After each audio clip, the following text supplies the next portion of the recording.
Un saludo cordial de parte de la Sociedad Ecuatoriana Tradición y Acción. Nos acompaña el doctor Miguel Becar Varela, médico, para tocar algunos temas sobre el aborto. Ya que nos encontramos como nación en un trance decisivo, pues como es de conocimiento público, la próxima semana se discutirá en el Parlamento, en la Asamblea Nacional, sobre la aprobación del aborto en determinados casos. Estamos convencidos de que el contacto decisivo con la opinión pública en la calle nos puede obtener un buen resultado, y es que esta ley inicua no pase. Sería un enorme pecado contra Dios y además traería nefastas consecuencias incluso para el orden temporal en nuestro país. Nuestra campaña se centrará o consiste en dos cosas fundamentales. La primera, promover un rosario público frente a la Asamblea pidiendo una intervención directa del cielo para evitar el mal del aborto. Y segundo, divulgando manifiestos o folletos exponiéndonos las principales razones naturales y sobrenaturales por las cuales el aborto es un crimen terrible. Entonces, usted, doctor Miguel Becar Varela, ¿qué nos dice sobre eso? La Virgen de Fátima está de nuestro lado, está del lado de los contrarios al aborto. Ella prometió: por fin mi Inmaculado Corazón triunfará. La batalla es tremenda, pero la victoria está asegurada. El cardenal Cafarra, para obtener gracias en la fundación del instituto de él, le escribió una carta a la hermana Lucía pidiéndole oraciones. Sorprendentemente, la hermana Lucía le contestó al cardenal Cafarra diciendo, y cito, que llegaría un tiempo de un conflicto final entre el Señor y Satanás, y que el campo de batalla sería sobre la propia constitución del matrimonio y de la familia.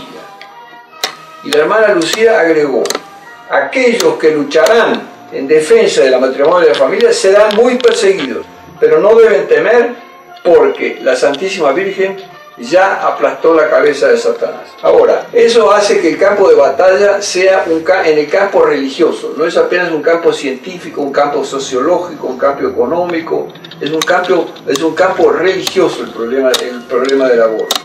Porque el problema del aborto es como se practica hoy en día. Las estadísticas hablan de 50 millones de abortos por año en el mundo.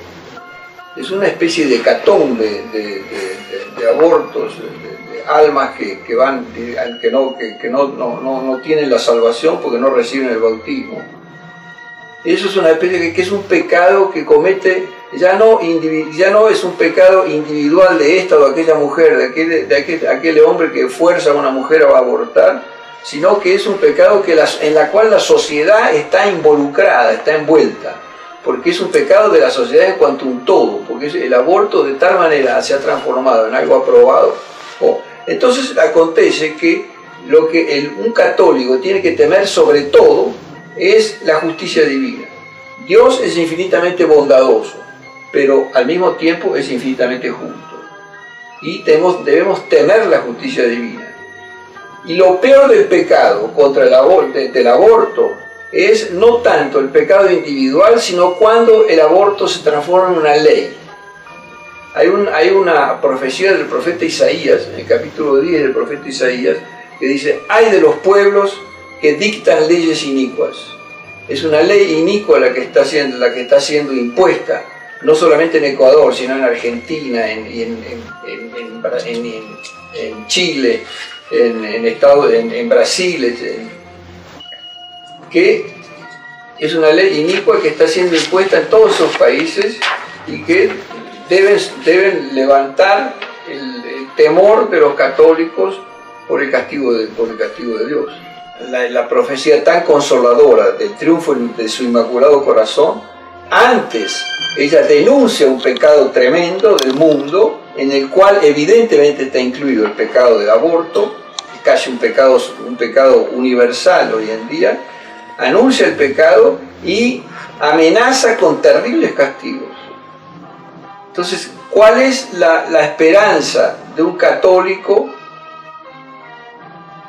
que luche contra ese pecado inicuo del aborto? Es la esperanza de que Nuestra Señora sea misericordiosa con su país y le ahorre sufrimientos excesivos que lo lleven a la desesperación, que lo lleven, sino que lo preparen. El sufrimiento prepara para el triunfo. Entonces el Ecuador podría recibir en pleno la promesa del triunfo del Inmaculado Corazón.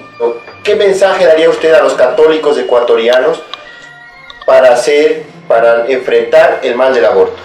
Salgan a la calle a la búsqueda del centro decisivo, porque la opinión pública es decisiva, mucho más que los diputados y que la prensa y que el clero progresista que ignora el problema, etc. ¿Por qué? Porque ese centro decisivo, de una manera impresionante y misteriosa, ha estado siendo tocado por la gracia, y esos millones de católicos que salen a la calle en defensa de la familia contra el aborto no están movidos por una razón económica o social o lo que sea, sino que están movidos por una gracia. Y lo que los ecuatorianos tienen que hacer es ir a la calle esperando que Nuestra Señora ponga la mano de ella sobre esas campañas que los hacen. Perfecto, muchas gracias, doctor Miguel.